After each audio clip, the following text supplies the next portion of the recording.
aula de hoje, você vai conhecer as características que fazem com que um indivíduo seja considerado um ser vivo. Bom, existem diferentes tipos de características que a gente vai aprender na aula de hoje, porém, algumas são um pouquinho polêmicas. Vamos entender o porquê disso. A primeira delas é que todo ser vivo é formado de célula.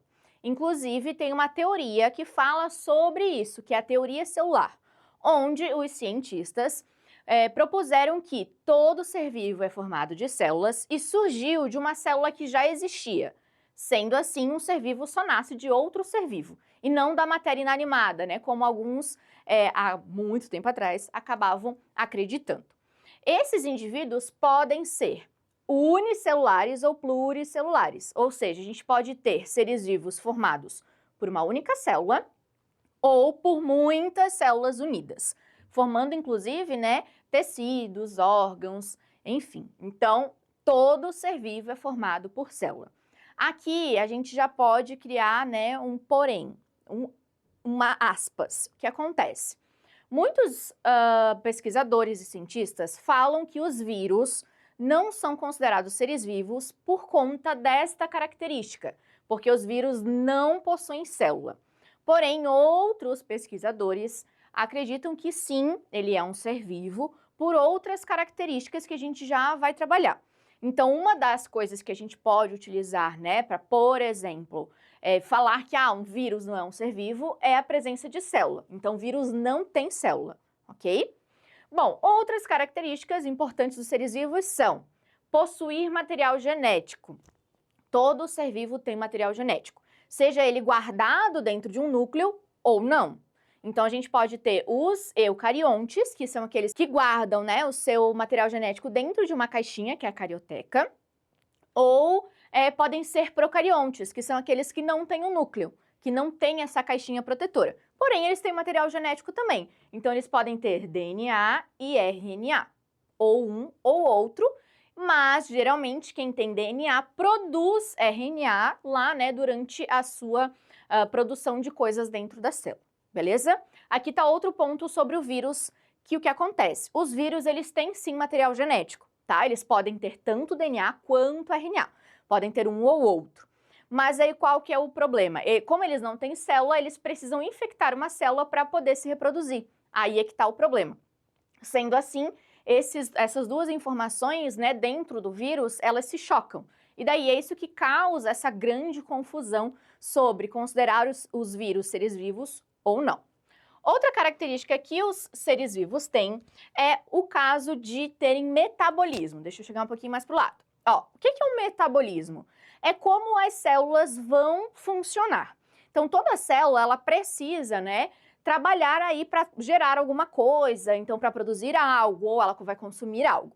E toda célula tem metabolismo, ou seja, toda célula trabalha e funciona de alguma forma dentro de um organismo, ou sendo aquele único, né, aquela única célula um organismo.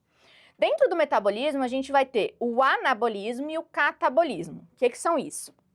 O anabolismo é quando a gente pega uma estrutura grandona e a gente diminui ela em pequenos pedacinhos.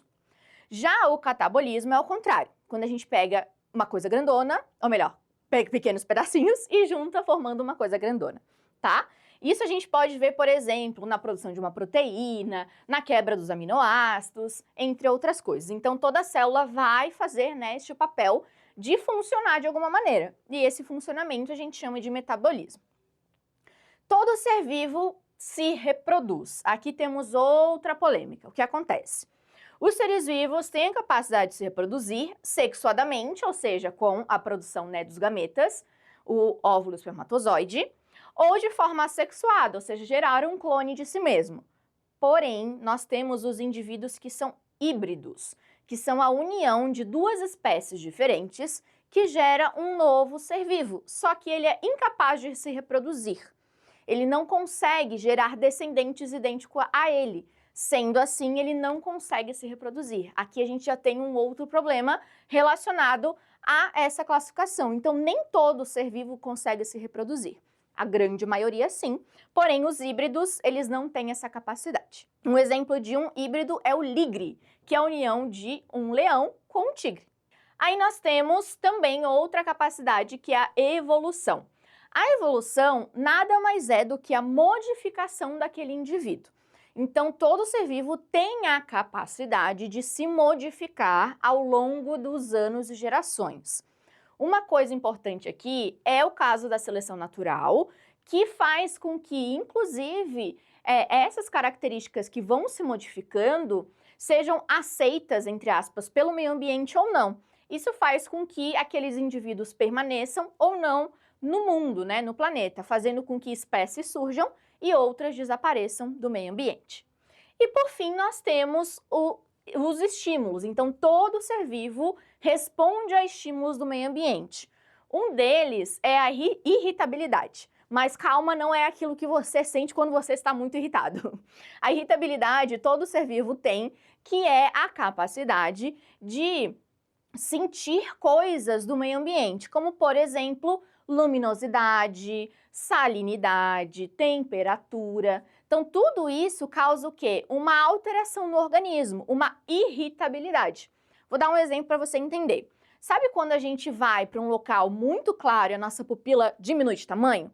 Ou quando a gente vai para um lugar muito escuro e a nossa pupila aumenta de tamanho? Isso é irritabilidade, ou seja, a nossa pupila está, através de um estímulo, que no caso é a luminosidade, modificando o seu tamanho para adaptação daquele ambiente, né? Por conta da maior ou menor luminosidade. Então, tudo isso aqui que a prof falou, a presença de célula, do material genético, metabolismo, reprodução, evolução e estímulos, caracterizam um ser vivo. Só que, como você pode ver durante a aula, algumas características, como principalmente a parte da reprodução, acabam, né, não sendo ideais para todos os seres vivos, como é o caso dos híbridos. Porém, quando a gente estuda, né, como é uma exceção muito pequena à regra, a gente considera, né, a parte da reprodução sim como uma característica dos seres vivos. Ah, inclusive um outro porém. Lembra que eu falei dos vírus, que eles têm material genético e não têm célula? Bom, eles conseguem se reproduzir também. Então, se nós considerarmos a reprodução como uma característica de um ser vivo, os vírus entrariam nessas características também. Então, os vírus seriam considerados seres vivos. Então, por isso que existe essa grande problemática relacionada aos vírus, porque eles têm algumas características e outras não.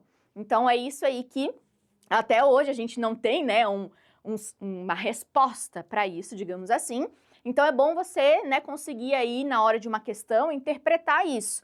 Se ele está querendo dizer que aquele vírus realmente é considerado um ser vivo ou não por conta dessas características, tá certo? Para saber mais sobre as características dos seres vivos e outras informações, dá uma olhadinha lá no blog e também assista aos outros vídeos que a gente tem muita coisa aqui, muito conteúdo para passar para você. Um grande beijo, a gente se encontra na próxima aula. Tchau!